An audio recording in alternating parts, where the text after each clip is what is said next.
मित्रों, जय हिंद। आप सभी के सामने कुछ विचारों को लेकर के मैं आपके सामने उपस्थित हुआ। मित्रों, पत्रिकाओं के माध्यम से, संचार के माध्यम से आपको बहुत सारी जानकारियां मिल रही होंगी। मित्रों, गौतम बुद्ध के अनुसार कभी भी कोई भी संभावना खत्म नहीं होती। जो आपने कल्पना की होगी, जो आपने लक्ष्य निर्धारित किया होगा, वो आज नहीं तो कल निश्चित होगा। मित्रों, सरकारें आती हैं, जाती हैं, लोग बदलते हैं, परिस्थितियां बदलती हैं, लेकिन मित्रों, हर स्थिति परिस्थिति में बहुत सारी संभावनाएं होती हैं। मित्रों, आज के समय में शिक्षा, बेरोजगार सबसे बड़ी समस्या है, लेकिन इस विषय पर कोई न सेमिनार आयोजित होता है, न कोई वेबिनार आयोजित होता है, और न किसी स्तर पर वाद परिवाद भी नहीं होता है। मित्रों, युवा शक्ति को जोश और होश के साथ इस बेरोजगारी जैसे आलम को समाप्त करने के लिए आपको आगे कदम बढ़ाना होगा। मित्रों, बीएड की परीक्षा आयोजित होने वाली है। परीक्षा परिणाम भी बहुत ही जल्दी आएगा। मित्रों, बीएड फाइनल की जो परीक्षा तिथि है वो 22, 24, 26 और 29 तारीख को इन तारीखों में आयोजित होगी। समय 11 बजे से लगा करके 2 बजे तक के मध्य में। मित्रों, बीएड फाइनल की जो परीक्षा आयोजित होने जा रही है, उसके लिए मैं ब्लू प्रिंट लेकर के आया हूं। मित्रों, सबसे पहले ब्लू प्रिंट अपन पढ़ते हैं, उसके बाद में आज की समकालिक परिस्थितियों पर भी चर्चा करेंगे। मित्रों, भारतीय शिक्षा के ऐतिहासिक परिदृश्य या परिप्रेक्ष्य, इसी को इंग्लिश में बोलते हैं historical perspectives of Indian education. Perspectives of education, इसका मतलब प्लान या स्कीम या प्रोजेक्ट। ऐतिहासिक परिदृश्य में हमने क्या चीज देखी है, क्या हम देखने जा रहे हैं, उसके इन सभी को मिला करके एक पेपर बना दिया जिसका कोड है 2491। इसका नाम है भारतीय शिक्षा के ऐतिहासिक परिप्रेक्ष्य। मित्रों, यह पेपर बीएड का कंपटीशन की दृष्टि से बहुत ही महत्वपूर्ण है। इस पेपर का एक एक शब्द आपके प्रतिस्पर्धा में बहुत ही अहम भूमिका रखता है। मित्रों, 2491 जो प्रश्न पत्र है भारतीय शिक्षा के ऐतिहासिक परिप्रेक्ष्य में, यह पेपर 22 तारीख को आपका होगा। 22 सितंबर को पूर्णांक 80 का होगा और प्रश्न पत्रों की जो संख्या होगी वो आपकी 13 होगी। लेकिन ध्यान रखिएगा मित्रों, 13 प्रश्न पत्रों में निबंधात्मक प्रश्न हैं वो आपके 3 आएंगे, जो एक क्वेश्चन 15 नंबर का होगा। 3 प्रश्न पत्र आपको हल करना पड़ेंगे तो 45 नंबर का आपका हो गया। मित्रों, इस के साथ लघु प्रश्न आपके 10 आएंगे। 10 प्रश्नों में से 7 प्रश्नों के उत्तर आपको लिखने होंगे, 3 प्रश्न आपको छोड़ना होंगे। इस प्रत्येक प्रश्न का जो उत्तर के अंक हैं वो 5, 7 में यदि 5 का हम इंटू कर दें तो 35 आपका हो जाएगा।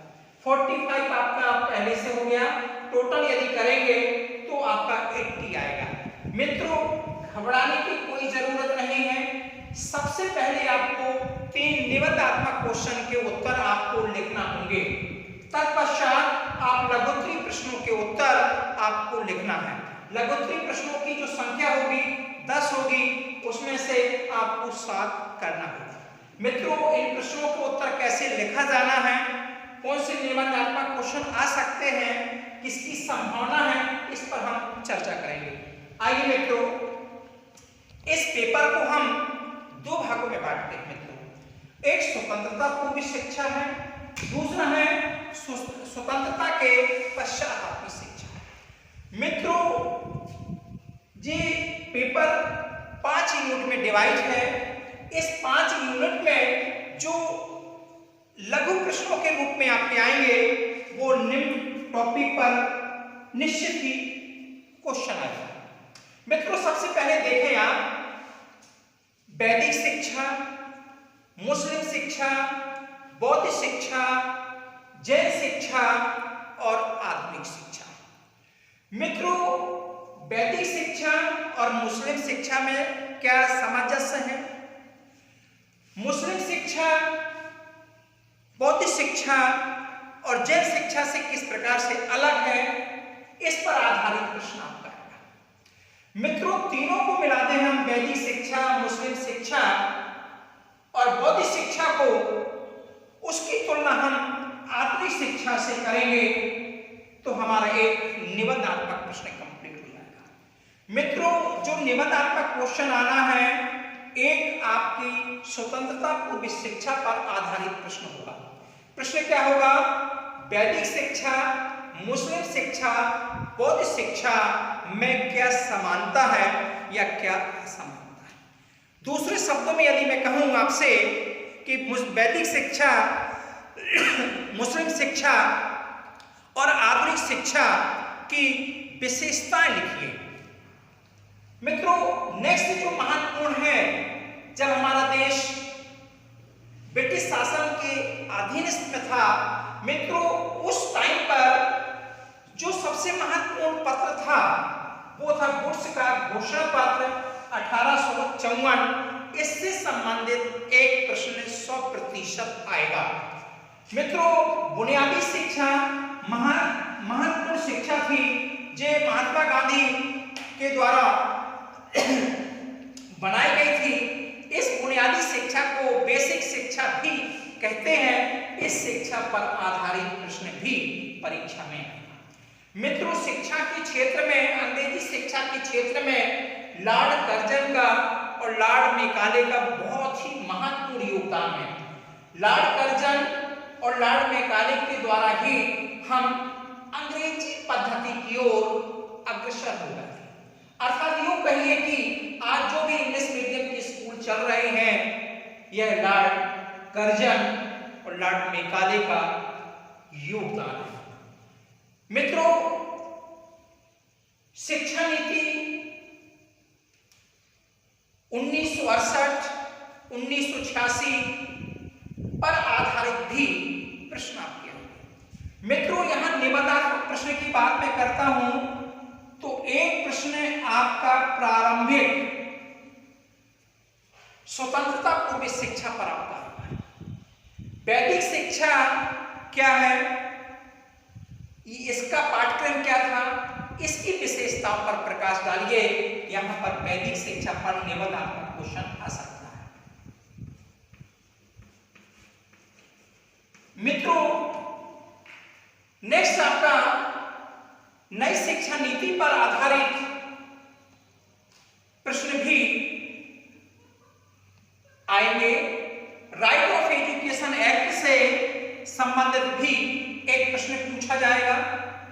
राधाकृष्णन आयोग क्या है, इसका गठन कैसे हुआ, इसकी क्या शर्तें थी, इस पर आधारित एक प्रश्न भी आएगा। इसको राधाकृष्णन आयोग को विश्वविद्यालय आयोग के नाम से भी जानते हैं। माध्यमिक आयोग या इसी को मुदालियर आयोग कहा जाता है। 1952 से 1953 के बीच इस पर भी आधारित प्रश्न आपका आएगा। भारतीय शिक्षा से संबंधित या कोठारी आयोग क्या है, इससे संबंधित भी क्वेश्चन आता है। मित्रों 1986 की जो शिक्षा नीति है, संशोधन 1992 में हुआ था राजीव गांधी के टाइम पर, 10 धन 2 धन 3 की शिक्षा नीति है, इस पर भी आधारित एक प्रश्न आएगा। मित्रों आपने देखा होगा वर्तमान में नई शिक्षा नीति पर विशेष फोकस दिया जाता है, तो एक निबंधात्मक क्वेश्चन यहां बन सकता है कि स्वतंत्रता पूर्व की शिक्षा नीति और नई शिक्षा नीति में क्या संबंध है, इसका उल्लेख कीजिए, या वर्तमान की प्रसंग में शिक्षा नीति का योगदान कहां तक श्रेष्ठ हो सकता है, इस पर अपने विचार आप दीजिए। तीसरा जो दूसरा क्वेश्चन आपका आएगा निबंधात्मक क्वेश्चन, वो आपका एक किसी आयोग का विस्तार से वर्णन वो पूछ लेंगे। मित्रों इसके बाद मध्याह्न भोजन, सर्व शिक्षा अभियान, इन सभी और प्राथमिक शिक्षा और माध्यमिक शिक्षा में क्या विसंगतियां हैं, क्या समस्याएं हैं, इन पर आधारित भी एक प्रश्न पूछा जा सकता है। मित्रों शिक्षा नीति पर आधारित, पूर्व की शिक्षा पर आधारित और एक आयोग पर आधारित, इस पर निबंधात्मक क्वेश्चन आपका आएगा। जो बिंदु मैंने यहां पर लिखे हैं वो टिप्पणी के रूप में या लघु प्रश्नों के रूप में पूछे जा सकते हैं। मित्रों यह जो ब्लूप्रिंट है परीक्षा की तैयारी के लिए एक प्रारूप है, एक प्लान है, एक योजना है।